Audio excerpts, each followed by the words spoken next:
స్వాగతం తెలియజేద్దాం. అదేవిధంగా అవనిగడ్డ ఎమ్మెల్యే గారు అధికార భాషను కూడా అధ్యక్షులు శ్రీ మండలి ప్రొఫెసర్ గారు కూడా వేదికపైన సాధారణ స్వాగతం తెలియజేస్తున్నాము. సార్ ఎన్ని పనులైనప్పటికీ కూడా మనకు బాగా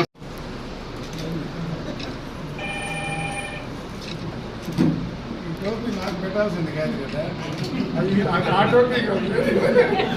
మీరు ఎట్లా పెట్టాలని తెలుసు. కానీ మనకి తెలుగు భాషా సంస్కృతికి సంబంధించి ఏవైతే మనం చర్యలు చేపట్టాలో, తెలుగు భాషను ఏ రకంగానైతే కాపాడుకోవాలో, కళని ఏ రకంగా కాపాడుకోవాలనే అంశంపైన మనకు రచయితలను కూడా చర్చించుకోవడం సార్.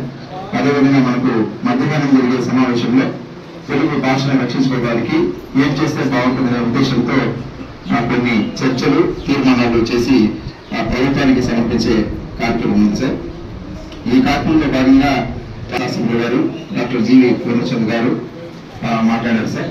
అయితే మనకు తెలుగు సాహిత్య సాంస్కృతిక సమితి తరఫున ఇప్పుడు మనకు తెలుగు సాహిత్యం అంటే యువత అంశం పైన మాట్లాడుకోవడం జరుగుతుంది సార్. అదేవిధంగా మంచిగంటి గారిని కూడా నేను పరిచయం చేస్తున్నాను. రాష్ట్రాల్లో గ్రంథాలయాన్ని బలోపేతం చేయాలనే ఉద్దేశంతో ఉపాధ్యాయులుగా ఉంటూ అన్ని గ్రంథాలయాలకి కూడా ప్రభుత్వ నిధుల్ని ఆధ్వర్యంలో కాళ్ళు చేతులు లేని వాళ్లకు సేకరించాం. ఆ స్ఫూర్తితో జిల్లా కలెక్టర్ గారి ఆధ్వర్యంలో 110 మందికి ఈరోజు కాళ్ళు చేతులు అమర్చాం.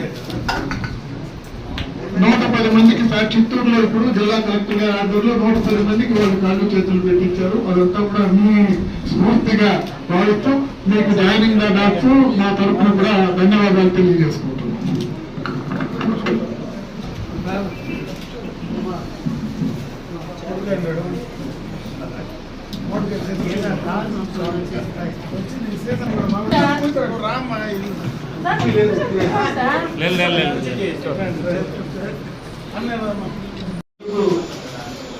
సాహిత్యానికి సంబంధించి తెలుగు భాష ఏ రకంగా మనం తెలుగు భాషని కాపాడుకోవాలా, భవిష్యత్ తరాలకు ఏ రకంగా అందించాలనేటువంటి ఒక మంచి ఉద్దేశంతో ఈరోజు ఇక్కడ కార్యక్రమం ఏర్పాటు చేయడం. ఈ కార్యక్రమానికి పెద్దలు, గౌరవనీయులు, సోదరులు లాంటి మండలి బుద్ధప్రసాద్ గారు, ఎందుకంటే ఆయన సహచరుడే, నాకు శాసనసభలో డిప్యూటీ స్పీకర్గా చేశారు. అదేవిధంగా శాసనసభ్యుడిగా చాలా కాలం పనిచేయడం జరిగింది. వారి తండ్రి గారు కూడా మండలి వెంకటకృష్ణరావు గారు పార్లమెంట్ సభ్యులుగా, మంత్రులుగా, ఆయన కూడా తర్వాత మంత్రిగా పనిచేసినటువంటి రాజకీయ నేపథ్యం ఉన్నటువంటి కుటుంబం.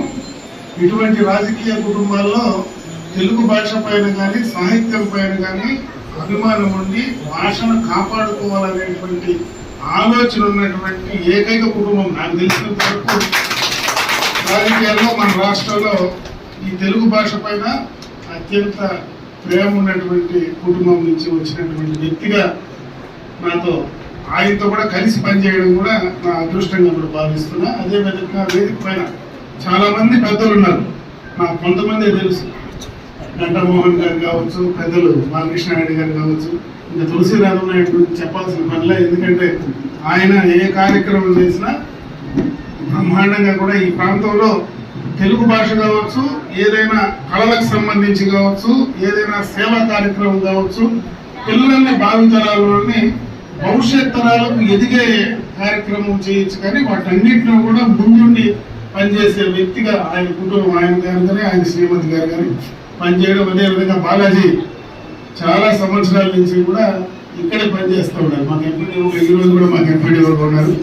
అటుపక్క ప్రభుత్వ ఉద్యోగం చేస్తూ ఇటుపక్క సాహిత్యం పైన అభిమానంతో కూడా ఈ కార్యక్రమాలన్నీ కూడా చేస్తూ ఉన్నారు. నాకైతే దీనిపైన పెద్ద అవగాహన లేదు, అంటే ముందు నుంచి కూడా దానిపైన ఫోకస్ లేదు, ఆలోచన లేదు, అవగాహన లేదు. అయినా ఇంతమంది పెద్దలు ఇక్కడికి రావడం, ఎందుకంటే జక్కన్న గారి పేరు వినడమే కానీ ఆయన ఎప్పుడు చూసింది లేదు, నాకు తెలియదు. చాలా మంది పెద్దలందరూ కూడా ఈ కార్యక్రమంలో ఉన్నారు. వాళ్ళందరికీ కూడా మనస్ఫూర్తిగా ఈ ప్రాంతవాసిగా చేతులెత్తి నమస్కారాలు తెలియజేసుకుంటూ, ఈరోజు ఈ కార్యక్రమం ఒక మంచి కార్యక్రమం. ఈ కార్యక్రమం ద్వారా ఈ రాష్ట్ర ప్రజలకు, దేశ ప్రజలకు, ప్రపంచానికి తెలుగు భాష యొక్క ఔన్నత్యాన్ని, మన ప్రాంతంలో ఉన్నటువంటి కళల, ఏ రకంగా తెలుగులో ఉన్నటువంటి కళలు కానీ, ఇప్పుడే కొన్ని పుస్తకాలు కూడా నాకు ఇవ్వడం జరిగింది.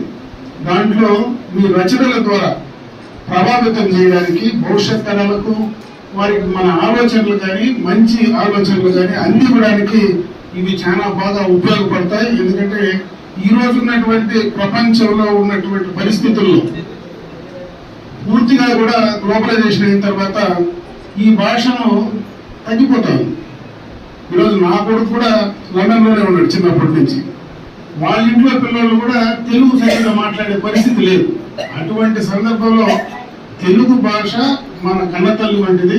మనం పుట్టాం, ఇక్కడ పెరిగాం, మన భాషను పెంచుకోవాలనేటువంటి ఆలోచన మీ ద్వారా భావితరాలకు అందించేటువంటి మంచి కార్యక్రమంలో ఈరోజు నేను పాల్పంచుకోవడం నిజంగా కూడా నా అదృష్టంగా భావిస్తున్నా.